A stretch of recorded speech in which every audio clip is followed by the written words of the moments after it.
Commerce hurricanes. दोस्तों, जैसा कि आप जानते ही हैं कि हम अकाउंट्स का बेसिक चैप्टर यानी कि जर्नल चैप्टर कर रहे हैं और जिसमें मैंने आपको ऑलरेडी सभी तरह की एंट्रीज बनानी सिखा दी है, बेसिक्स भी सिखा दी है और आई होप आपने वो वीडियोस देखकर कॉन्सेप्ट सीख भी लिया है। आज हम इस चैप्टर का लास्ट पार्ट लेकर आए हैं जिसमें आपको बैंक से रिलेटेड एंट्रीज में करना सिखाऊंगी। यानी कि अगर आप कैश में पेमेंट नहीं करते, बैंक के थ्रू पेमेंट करते हो, चेक्स के थ्रू, तो कैसे करना है। मगर वीडियो स्टार्ट करने से पहले मैं कहना चाहूंगी कि अभी तक अगर आपने चैनल सब्सक्राइब नहीं किया है तो प्लीज चैनल को सब्सक्राइब कर दीजिए, बेल आइकन दबा दीजिए, वीडियो पसंद आए तो दोस्तों के साथ शेयर कीजिए, लाइक कीजिए, कमेंट करके बताइए वीडियो आपको कैसी लगी। और अगर कोई आपका डाउट है तो वो भी आप कमेंट सेक्शन में मुझसे पूछ सकते हैं, आपको रिप्लाई मैं जरूर दूंगी। तो चलिए स्टार्ट करते हैं हम आज का concept.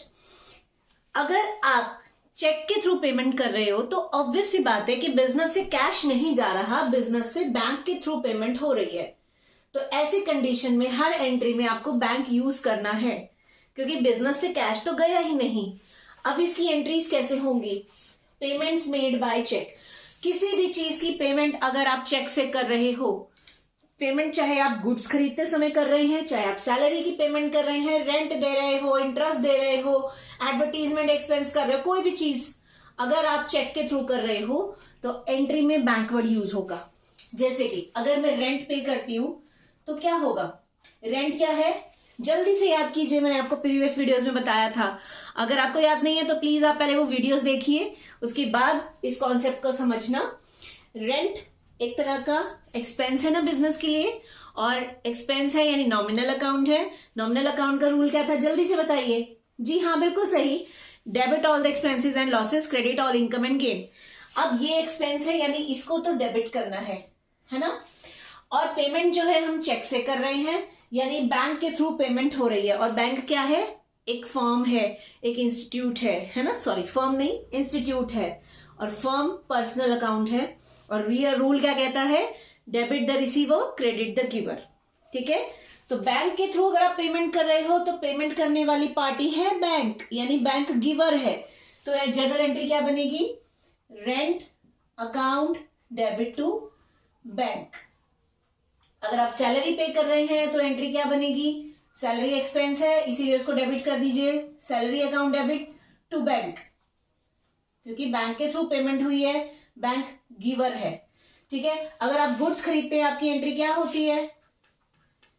Purchase account debit to cash लिखते थे आप, मगर यहाँ कैश यूज नहीं करना क्योंकि चेक के थ्रू पेमेंट हुई है और बैंक इज द गिवर, इसीलिए उसको क्रेडिट कर दिया।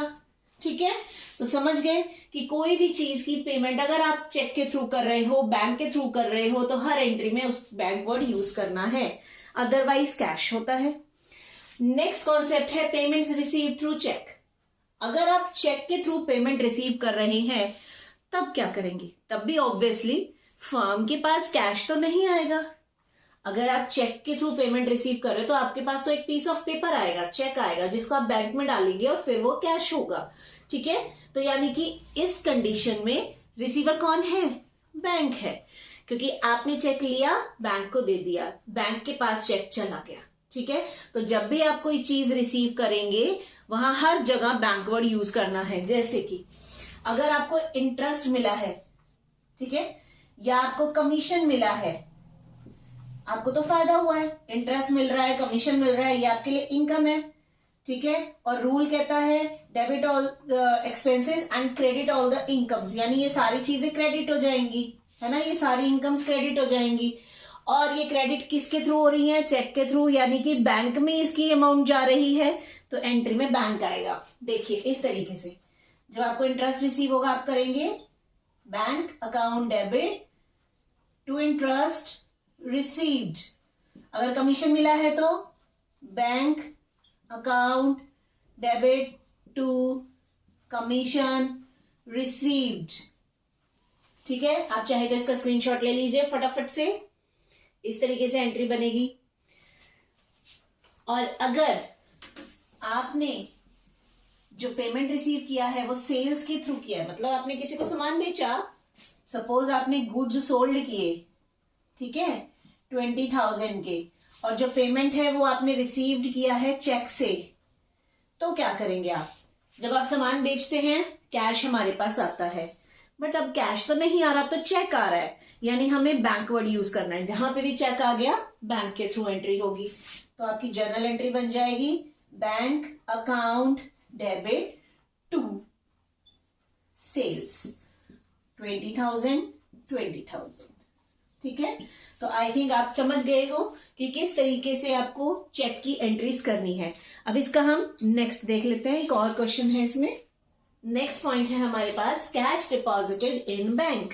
मतलब हमारे पास कैश बहुत ज्यादा हो गया है, अब वो सारा कैश हम बिजनेस में नहीं रख सकते, तो उसको हम बैंक में भेज देते हैं डिपॉजिट करने के लिए, अपने बैंक अकाउंट में उसको भिजवा देते हैं। ठीक है, अब फिर से आप चेक करिए किन दो चीजों की बात हुई है यहाँ पर। आपने कैश भेजा है बैंक में, ठीक है, ये ग्रामर तो अवॉइड कर दीजिए, सिंपल सी बात है, कैश भेजा गया है बैंक में, तो कैश और बैंक की बात हुई है। और कैश क्या है, रियल अकाउंट है क्योंकि वो हमें नजर आता है, और बैंक क्या है, पर्सनल अकाउंट है। ये मैं आपको ऑलरेडी बता चुकी हूँ ना अपनी प्रीवियस वीडियोस में। तो कैश अगर मैं बैंक में भेज रही हूं तो यहाँ की बिजनेस से कैश बाहर जा रहा है। ठीक है, और रूल क्या कहता है, debit what comes in, credit what goes out. Cash तो बिजनेस से बाहर चला गया, किसके पास गया, बैंक के पास। बैंक कौन है, पर्सनल अकाउंट, और पर्सनल अकाउंट क्या रूल फॉलो करता है, debit the receiver credit the giver. अब यहां पर बैंक रिसीवर है क्योंकि बैंक के पास पैसा आया है। ठीक है, तो डेबिट द रिसीवर, इसीलिए हम रिसीवर यानी बैंक को डेबिट कर देंगे। To credit what goes out, business से कैश बाहर चला गया है तो हम अमाउंट लिख देंगे। सपोज हमने 10,000 भेजा था तो ये इस तरीके से जर्नल एंट्री बन जाएगी नरेशन के साथ। ठीक है, दूसरा cash withdrawal from bank for office use. अब कई बार ऐसा भी होता है कि हमारे पास कैश कम पड़ जाता है और हम अपने बैंक अकाउंट से पैसा विड्रॉल करवाते हैं ताकि हम अपना बिजनेस रेगुलर चला सके। अगर आप बिजनेस के लिए कैश विड्रॉल कराते हैं यानी बैंक से पैसा निकलवा रहे हैं तो किन दो चीजों की बात हो रही है यहाँ पर कैश और बैंक की बात हो रही है कि बैंक से पैसा निकाला गया। कैश क्या है, रियल अकाउंट, बैंक क्या है, पर्सनल अकाउंट। रियल अकाउंट का रूल क्या कहता है, debit what comes in credit what goes out. अगर आप बिजनेस में पैसा लेकर आ रहे हैं, बैंक से निकाल कर पैसा ला रहे हैं तो वो बिजनेस में आ रहा है ना। तो debit what comes in, cash आ रहा है हमारे पास, कैश अकाउंट डेबिट। टू कहां से आ रहा है जी, बैंक से, क्योंकि बैंक हमें पैसा दे रहा है, क्रेडिट द गिवर। ठीक है, सपोज आपने 20,000 विड्रॉल करवाए हैं तो आपकी जर्नल एंट्री हो जाएगी 20,000 के साथ। ठीक है जी, next cash withdrawal from bank for personal use या प्राइवेट यूज। ये तो मैं आपको बहुत बार बता चुकी हूं कि अगर एक बिजनेसमैन बिजनेस से पैसा निकालता है अपने पर्सनल यूज के लिए तो वो ड्राइंग्स होती है ना, यानी कि ये ड्राइंग्स है।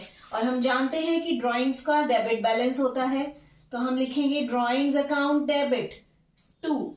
अब यहाँ कैश वर्ड यूज नहीं करना है क्योंकि आपने जो पैसा निकाला है वो बैंक से निकाला है। आपके पास जो पैसा आया है वो बैंक के थ्रू आया है, और बैंक कौन है, पर्सनल अकाउंट है। पर्सनल अकाउंट का रूल कहता है debit the receiver credit the giver. Giver को क्रेडिट कर दो यानी कि बैंक को क्रेडिट कर दोगे। ठीक है, यहां पर सपोज आपने 1,000 रुपए निकाले, आप 1,000 की एंट्री कर दोगे। ठीक है दोस्तों, अभी तक हमने इस तरीके की एंट्रीज देखी जहां पर या तो कैश से पेमेंट हो रही थी या चेक के थ्रू। कैश से हो रही है तो कैश वर्ड यूज करते हैं, चेक से हो रही है तो बैंक वर्ड यूज कर लेते हैं। लेकिन अगर कुछ पेमेंट कैश में की जा रही है और कुछ बैंक के थ्रू करी जा रही है तब क्या करेंगे, तो इसके लिए एक एग्जांपल देखते हैं। X limited purchased machinery for 60,000, 1/3 payment made by cheque. मतलब एक्स लिमिटेड ने एक मशीन खरीदी है जो कि 60,000 की है, लेकिन उसमें से सिर्फ 1/3 की पेमेंट चेक से हुई है, यानी बाकी की पेमेंट कैश से हुई है ना। तो इसका देखिए कैसे करेंगे। पहले तो हम अमाउंट कैलकुलेट कर लेते हैं। 60,000 की मशीन थी, आप 1/3 चेक से दे रहे हो, यानी बैंक के थ्रू आप 20,000 की पेमेंट कर रहे हो। ठीक है, 3 2 6 20,000। अब आप जब मशीन परचेज करेंगे तो मशीनरी क्या है, एक तरह का मशीनरी क्या है, एसेट है। एसेट क्या होती है, रियल अकाउंट। तो रूल क्या लग गया, डेबिट व्हाट कम्स इन। तो हम रूल बना देंगे machinery account debit, debit what comes in, credit what goes out. क्या चीज जा रही है बिजनेस से मशीन के बदले में? कैश जा रहा है और बैंक से पैसा जा रहा है। तो हम लिखेंगे machinery account debit to cash account to bank account, दोनों चीजें आएंगी। ठीक है, मशीन की वैल्यू है 60,000, कैश में कितना गया भाई? सीधी सी बात है, अगर बैंक के थ्रू 20,000 जा रहा है तो कैश कितना जाएगा? 40,000। 60 में से 20 अगर बैंक ने भेज दिया तो बाकी का 40,000 कैश के थ्रू जाएगा। ठीक है, और नीचे नरेशन आ जाएगी फॉर मशीनरी परचेज्ड। ठीक है जी। अब एक क्वेश्चन और देखते हैं जो डेप्रिसिएशन से रिलेटेड है, क्योंकि इस तरीके का क्वेश्चन भी एग्जाम में पूछा जा सकता है। क्वेश्चन कह रहा है चार्ज करें depreciation 10% per annum for 2 months on machine costing 3 lakh. यानी एक मशीन जिसकी वैल्यू है 3 लाख, उसके ऊपर आप 10% डेप्रिसिएशन लगाओ, लेकिन सिर्फ 2 महीने के लिए। ठीक है, अभी मैंने पिछली वीडियोस में आपको बताया था कि डेप्रिसिएशन कैसे लगता है। 3 लाख का 10% बोला है तो 3 लाख पे 10% कैलकुलेट कर लो, 30,000 आएगा, वो आपकी डेप्रिसिएशन हो जाएगी, आप उसकी जर्नल एंट्री बना लो। बट यहाँ प्रॉब्लम ये हो गई है कि यहाँ मंथ भी बोल दिए गए। अब अगर महीने बोले हैं तो महीने कैलकुलेट भी करने पड़ेंगे। कैसे? देखिए 3 लाख, इसके ऊपर 10% बोला है कैलकुलेट करने के लिए, साथ ही साथ जितने महीने बोले गए हैं आप उतने महीने भी ले लीजिए। 2 months बोला है तो 2 डिवाइड बाय 12। 12 क्यों लिया मैंने? क्योंकि एक साल में 12 months होते हैं। ठीक है, अगर यहाँ पर 2 की बजाय 4 months दिया होता तो हम क्या करते? 4/12। 7 months दिया होता तो 7/12। ठीक है, अब इसको कैलकुलेट कर लीजिए। तो ये आ गया जी 5,000, यानी कि डेप्रिसिएशन की वैल्यू हो जाएगी 5,000। ठीक है, तो आप डेप्रिसिएशन की जर्नल एंट्री तो जानते ही है कैसे होगी, तो जल्दी से बना लीजिए। आप भी अपनी नोटबुक में बनाइए depreciation account debit to machine, और वैल्यू आ जाएगी आपकी 5,000। ठीक है, इस तरीके से आपका जर्नल एंट्री बन जाएगा। तो इसी के साथ हमारा जर्नल चैप्टर एंड होता है। अगर आपको कोई डाउट हो आप मुझसे पूछ सकते हैं, अपनी बुक्स में से क्वेश्चंस की प्रैक्टिस कर सकते हैं। Till then bye, have a good day.